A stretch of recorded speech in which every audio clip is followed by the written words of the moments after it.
কই যাচ্ছি? আমরা এখন যাব পাহাড়পুর। পাহাড়পুর। পাহাড়পুর। আসসালামু আলাইকুম, কেমন আছেন সবাই? আজ যাচ্ছি নওগাঁর ঐতিহ্যবাহী একটি জায়গা পাহাড়পুর বৌদ্ধবিহার। নওগাঁ শহর থেকে বেশ দূরে আমরা কিভাবে গেলাম, খরচ কত হলো, সব কিছুই থাকবে এই ভিডিওতে। আশা করছি পুরো ভিডিওতে সাথেই থাকবেন। অবশেষে আমরা চলে এলাম পাহাড়পুর বৌদ্ধবিহার।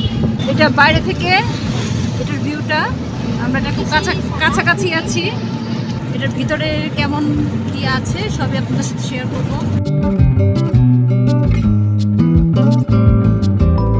ঘণ্টাখানেকের মধ্যে আমরা পাহাড়পুর পৌঁছে গেলাম। বাইরে প্রচণ্ড রোদ, এর মধ্যেই আমরা টিকিট কেটে ভেতরে প্রবেশ করলাম। হ্যাঁ, এটা 2 নম্বর গেট লেখা আছে তো।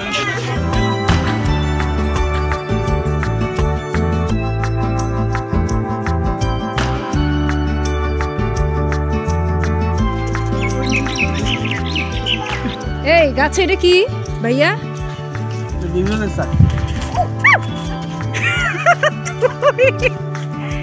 পাহাড়পুর বৌদ্ধবিহারের প্রবেশের 2টি গেট, আমরা 2 নম্বর গেট দিয়ে ভেতরে প্রবেশ করলাম। পুরো জায়গাটা এত সুন্দর করে গোছানো, এত পরিষ্কার, দেখতে খুব ভালো লাগছিল।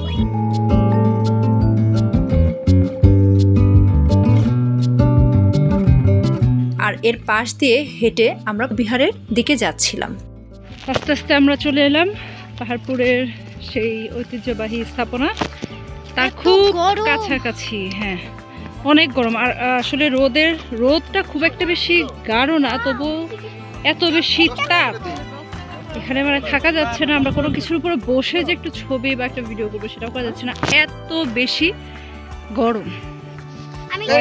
কি খাও?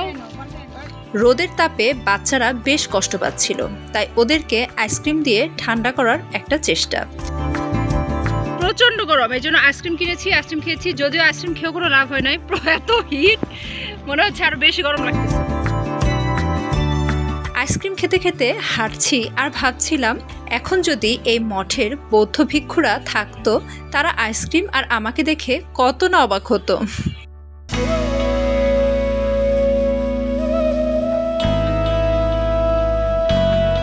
বেশ অন্যরকম একটা অনুভূতি কাজ করলো। কত পুরনো একটি স্থাপনা, সুন্দর করে তৈরি করা, ভাবতেই যেন কেমন লাগছে। এটিও ছিল অত্যন্ত জমজমাট একটি জায়গা। কত বৌদ্ধ ভিক্ষু এখানে এসে তাদের পড়াশোনা করত, আলোচনা করত। আর এখন সব কিছু অতীত হয়ে শুধু স্মৃতিচিহ্ন রেখে গেছে। মূল মন্দিরের যত কাছে যাচ্ছি আর আমার ভেতরে একটি উত্তেজনা অনুভব করছি, সেই সাথে তাদের স্থাপত্যবিদ্যা দেখে অবাক হয়ে যাচ্ছি। এইখানে এই যে মানে বৃষ্টির পানিটা যেন সুন্দর করে এদিক দিয়ে পড়ে এই সাইড দিয়ে আসতে পারে, এই জন্য সুন্দর করে এখানে একটা ফোকাম করে দেওয়া আছে। আর এই যে স্থাপনাটার সাইড দিয়ে দেখেন কি সুন্দর কারুকাজ, এত মানে শৈল্পিক, এত সুন্দর নিখুঁতভাবে করা। পাখি, পশু, হাতি, ঘোড়া, ফুল, মানুষের বিভিন্ন, এখানে আবার এই সাইডে আবার আছে এই যে সাপ, বিচ্ছু, সব কিছুর এত সুন্দর, মাছের আছে, বকের, ঠিক আছে। কিছু দেখছি আমি মানে হিন্দুদের কিছু দেবদেবীর চিহ্নগুলো আছে এখানে। এত সুন্দর করে করছে হাতের একটা শৈল্পিক কাজগুলা, খুব সুন্দর খুব। আর এই সাইডগুলা দিয়েও, উপরের সাইডগুলা দিয়েও এত সুন্দর করে মানে নকশা করছে, খুব ছোট ছোট করে। মানে আপনারা দেখতে পাচ্ছেন কিনা আমি জানি না, তবে এত সুন্দর করে সাইডগুলা দিয়ে সেই হাজার হাজার বছর আগের এই শৈল্পিক কাজগুলা করা।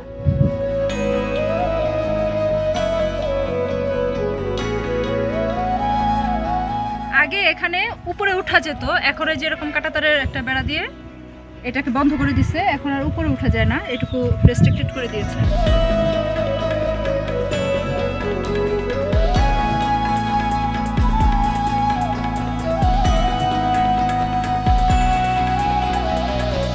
বড়টাতে উঠতে পারিনি, এবার দেখি ছোটটাতে অনেকেই দেখছি যে ভিতরে যাচ্ছে। আসে দেখি এখানে যাওয়া যায় কিনা।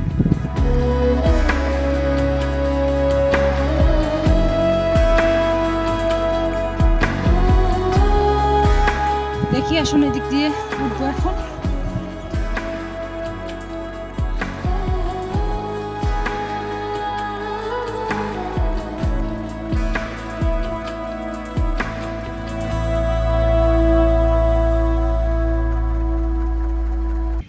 উপর থেকে আপনাদের ভিউটা দেখাচ্ছি, কত সুন্দর মাশাআল্লাহ।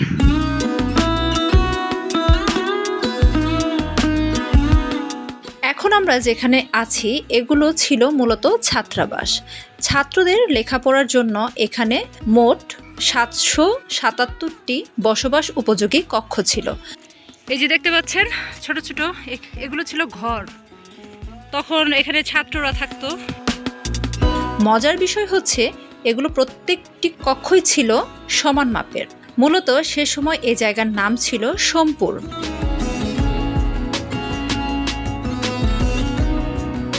এই যে এখানে হয়তো বা মানে ছাত্ররা থাকতো, এখানে ছিল পূজার বা ওরা তো ছিল বৌদ্ধ ম্যাক্সিমাম, তো এখানে তাদের পূজা অর্চনার কিছুই ছিল। যে ছোট ছোট কামরাগুলো দেখতে পাচ্ছেন এখানে তারা থাকতো।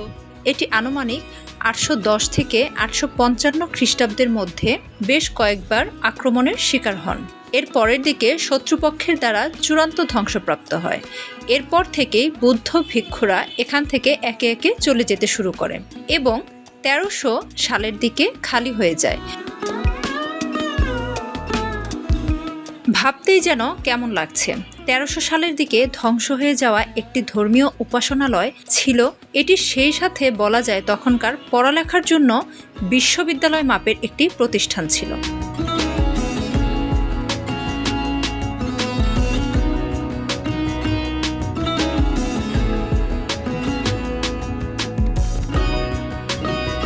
আরও বেশ কিছুক্ষণ থাকার ইচ্ছা ছিল, কিন্তু প্রচণ্ড রোদ আর গরমে এই মঠের আশেপাশে কোথাও কোনো ছায়া নেই।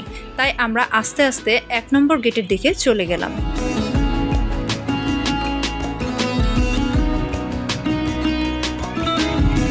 এখানে শাপলা ফুল ফুটে আছে, একটা ছোট্ট একটা পুকুরের মতো আছে, খুব সুন্দর। পেশে আবার দর্শনার্থীদের বসার জন্য সুন্দর জায়গা আছে, পার্ক আছে।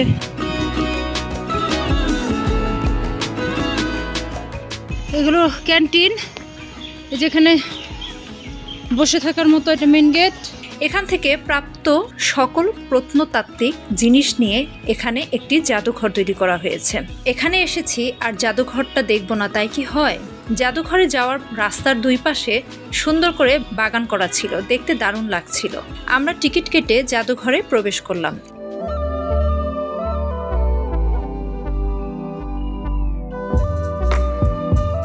এত অসাধারণ মূর্তি ভেতরে রাখা, সত্যি সে সময়কার শিল্পীদের হাতের কাজ, শুধু মুগ্ধ না, অবাক করার মতো। এমন সময় সিকিউরিটি এসে জানালো এখানে ভিডিও করা নিষেধ, তাই ক্যামেরা বন্ধ করে দিলাম। শেষ হয়ে গেল আমাদের পাহাড়পুরের জাদুঘরের দর্শন। এবার যাচ্ছি খাবো, প্রচন্ড ক্ষুধা পেয়েছে। আমরা নওগাঁ থেকে অটো ভাড়া করে গিয়েছিলাম, আবার সেই অটোতেই আমরা ফিরেছি। যাওয়া আসা রিজার্ভ নিয়েছিল 1000 টাকা।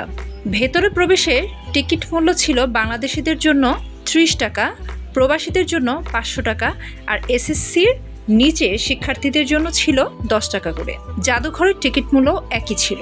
ঢাকা থেকে একদিনের ট্যুর হিসেবে আপনারাও চাইলে এসে ঘুরে যেতে পারেন এই পুরনো ঐতিহ্যবাহী স্থানটিতে।